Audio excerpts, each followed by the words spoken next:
The Estonian government has allocated over $1.4 million for Ukrainian refugees fleeing to the country. This will be used for the initial arrangements. It also has eased the COVID-19 rules for Ukrainians entering the country. This comes as the Estonian Prime Minister earlier called on NATO for stronger defense of its Baltic members. Estonia is home to NATO's enhanced forward presence battle groups. These are battalions that are meant to buy time by resisting an attack while reinforcements arrive. Joining us on the broadcast this minute is Marko Mihkelson, the chairman of the Foreign Affairs Committee of the Estonian Parliament. Thanks very much, Marko, for being here with us. First, how do you react to Russia capturing Europe's largest nuclear power plant? Yeah, of course, was very dramatic news what we had last night from Zaporizhia told us that how dangerous is Russian-launched aggression against independent nation against Ukraine, and they are not threatening only lives of thousands of or hundreds of thousands in Ukraine, but they were very close to cause major environmental catastrophe, not only for Europe but for the entire world. And this is where we, as the international community, must take very strict measures and further steps to limit Russian aggression in Ukraine. Right. The Estonian Prime Minister earlier said that NATO must improve its defenses of the Baltic nations, the most vulnerable part of the military alliance. What are your expectations at this point?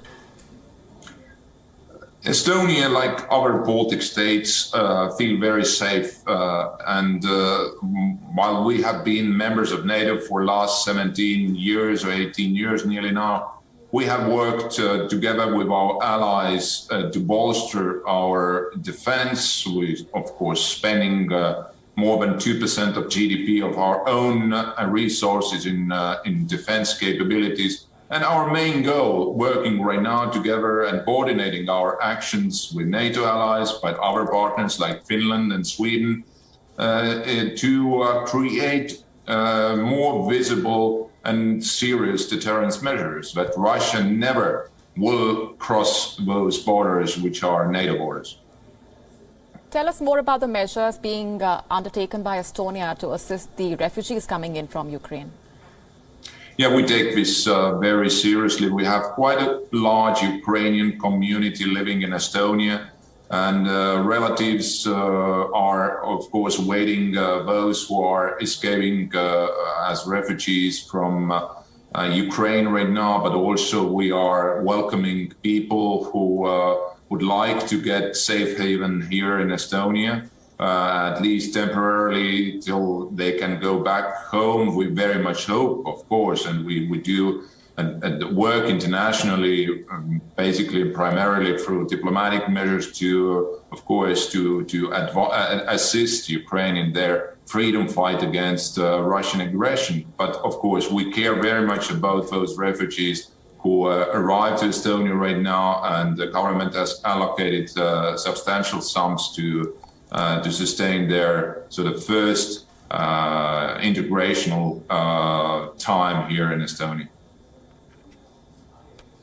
Right, and that's just one aspect of the humanitarian crisis that we are witnessing. The Russian president has called the Ukrainians and the Russians one people, but continues to bomb Ukrainian cities. Civilians are being targeted.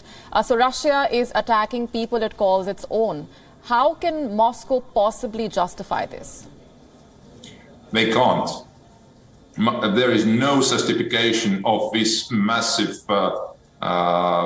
row of war crimes, what we actually getting from the real facts, what we're getting from Ukraine hourly nowadays.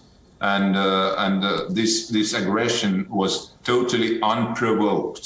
And Ukrainians, they fight today for their freedom. This is freedom war, if I may say this, by Ukrainians and many countries, not only in Europe, but and this is now responsibility, of course, of international community as well. Among them, our small nation Estonia would do everything what it takes from us to assist Ukraine and also to push Russian aggression back diplomatically. Boris Johnson earlier said removing Russia from the UN Security Council is an option on the table, but is this possible at all? I don't think that this is very easy task, let's say, but Russia has today, Russian Federation has given many reasons to entire worlds to seriously think, do we want to see a world where one power, at the moment nuclear power, most powerful nuclear power, can easily destroy neighboring states or try to create the new environment for new world order? No, we don't think that this is needed and this is possible. And Estonia is a small nation, of course, we very much care about the principles of international law and order, and Russia is trying to undermine this order massively. But what we should do, of course, within United Nations, but also in other international organizations, we have to isolate Russia today, and those who are commit war crimes, they should not get out unpunished. Several experts have said that if the Russian president does take control of Ukraine, he will not stop at that and is eyeing other Eastern European countries. That's a view that's been echoed by the president of Lithuania just a short while back. Do you share this concern? I'm not so pessimistic about Ukrainian will to fight back, and we see it already 10th day. The Russian plan to conquer Ukraine by blitzkrieg is gone, and actually Ukrainians fighting, and not only a regular army, but the entire population is fighting against the aggressor. But I agree with that Russian plan is not only to conquer and occupy Ukraine, but also to shake up not only security architecture here in Europe, but in generally to shake up the world order.